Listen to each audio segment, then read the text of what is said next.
ऐसी दुनिया में रहते हैं जहां खामोशी को कमजोरी समझा जाता है, जहां लोग कदम उठाने से पहले उसका ढिंडोरा पीटते हैं।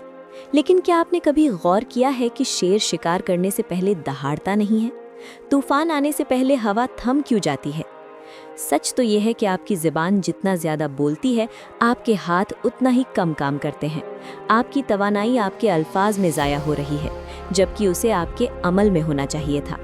आज की कहानी एक ऐसे नौजवान की है जिसने सीखा कि दुनिया को अपने इरादे बताना दरअसल अपनी जीत को खुद ही दफन करना है।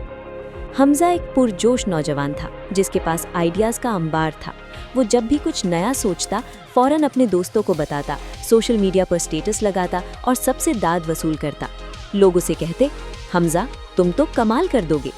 इन तारीफों से उसे एक ऐसी खुशी मिलती जैसे उसने वो काम कर लिया हो। उसे लगता कि वो जीत रहा है, लेकिन हकीकत ये थी कि उसके तमाम मंसूबे सिर्फ बातों तक महदूद थे। महीने गुजर जाते लेकिन कोई भी आइडिया हकीकत की शक्ल न ढाल पाता। वो बातों का बादशाह था लेकिन अमल का फकीर। हमजा को समझ नहीं आ रहा था कि उसके साथ क्या हो रहा है। वो जैसे ही अपने किसी बड़े मंसूबे का जिक्र किसी से करता, उसके अंदर की आग ठंडी पड़ जाती। उसे काम करने की वो तड़प महसूस नहीं होती थी जो मंसूबा बनाते वक्त होती थी। लोग अब उसका मजाक उड़ाने लगे थे। तुम्हारे उस बिजनेस का क्या हुआ? वो जो तुम किताब लिख रहे थे कहाँ है? इन सवालों ने हमजा को जहनी दबाव में डाल दिया। उसे लगा कि शायद उसकी किस्मत खराब है या उसे नजर लग गई है। वो बोलते बोलते थक चुका था, लेकिन उसकी जिंदगी वहीं खड़ी थी जहां से शुरू हुई थी। एक दिन हमजा शहर से दूर एक पुराने कुम्हार पॉटर की दुकान पर गया। उसने देखा कि कुम्हार बड़ी खामोशी और तवज्जो से मिट्टी को शक्ल दे रहा है। दुकान में अजीब सा सुकून था। हमजा ने पूछा, आप इतनी खामोशी से काम क्यों करते हैं? क्या आपको बोरियत नहीं होती? कुम्हार ने अपने चाक को रोका और एक कच्चा बर्तन दिखाया। उसने कहा, बेटा, जब ये मिट्टी गीली होती है और मैं इसे शक्ल दे रहा होता हूँ, तो अगर मैं इस वक्त इस पर ज़्यादा हाथ मारूं या इसे लोगों को दिखाने के लिए बार बार हिलाऊं, तो ये टूट जाएगी। इसे मजबूत होने के लिए तन्हाई और भट्टी की तपिश चाहिए होती है। उसने हमजा की आंखों में देखकर एक गहरी बात कही, बेटा, कच्ची मिट्टी कभी आवाज़ नहीं करती। जब बर्तन पककर तैयार हो जाता है तब उसे बजाकर देखा जाता है कि वो कितना मजबूत है। तुम्हारे मंसूबे भी कच्ची मिट्टी की तरह हैं। उन्हें दुनिया की नज़रों से दूर खामोशी की भट्टी में पकने दो। हमजा को अपनी गलती का एहसास हो गया।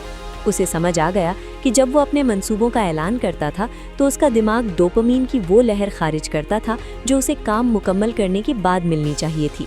वो काम करने से पहले ही जीतने का एहसास खरीद लेता था और फिर मेहनत करने की हिम्मत खत्म हो जाती थी।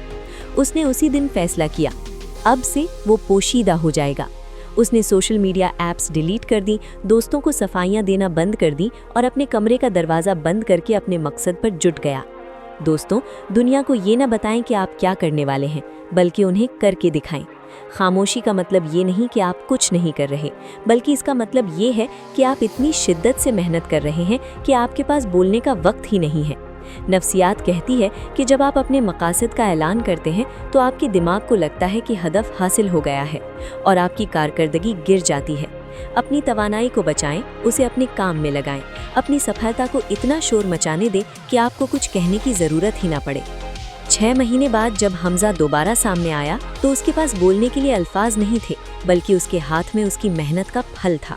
उसकी खामोशी ने उसे वो ताकत दी थी जो शोर कभी नहीं दे सका था। याद रखिए, शेर कभी नहीं कहता कि वो बादशाह है, उसका शिकार बता देता है।